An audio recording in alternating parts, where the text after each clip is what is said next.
سیدنا بلال حبشی رضی اللہ تعالیٰ عنہ مقبول بارگاہ الہی، یہ حقیقت ہے کہ معزز وہی ہے جسے اللہ کی بارگاہ میں عزت و وجاہت حاصل ہو،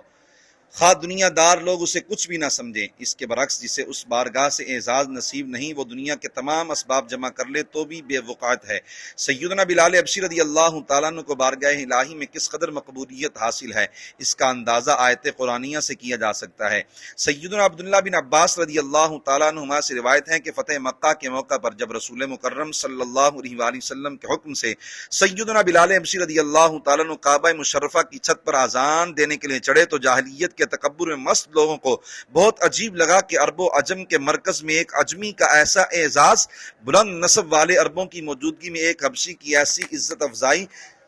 حسینوں کے جرمٹ میں ایک سیاہ فام کو کعبے کی چھت پر چڑھا دیا گیا ہے۔ اسی اسنا میں عطا بن اسید نے کہا، الحمدللہ الذی قبض ابی حتی لا یرا ھذا اليوم، یعنی شکر ہے کہ میرا باپ یہ دن دیکھنے سے پہلے مر گیا ہے۔ دوسرے کچھ لوگوں نے بھی ایسی ہی باتیں کی۔ ابو سفیان فتح مکہ کے موقع پر ہی آپ نے اسلام قبول کیا تھا، کہنے لگے انی لا اقول شیئا اخاف ان یخبر به رب السماء، یعنی میں کچھ نہیں کہتا، اگر میں نے کچھ کہا تو آسمان کا رب انہیں بتا دے گا۔ اتنے میں خادم سلطان عرب سیدنا جبریل امین علیہ السلام نے حاضر ہو کر سرور عالم صلی اللہ علیہ وآلہ وسلم کے سامنے سب باتوں کے بارے میں عرض کر دیا۔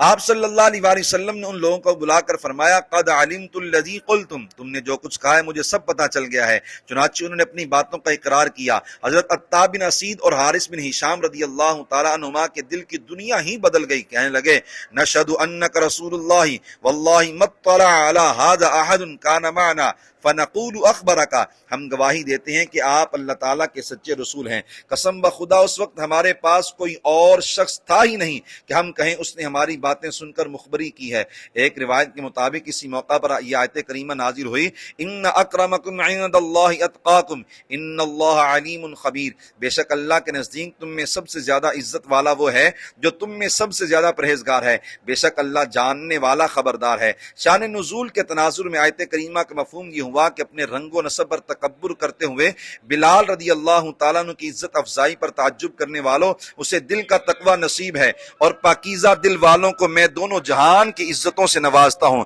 اس روایت میں ہمارے لیے یہ بھی سبق ہے کہ جاہلانہ سوچ کو ختم کرتے ہوئے تقوی کو عزت کا معیار سمجھنا چاہیے۔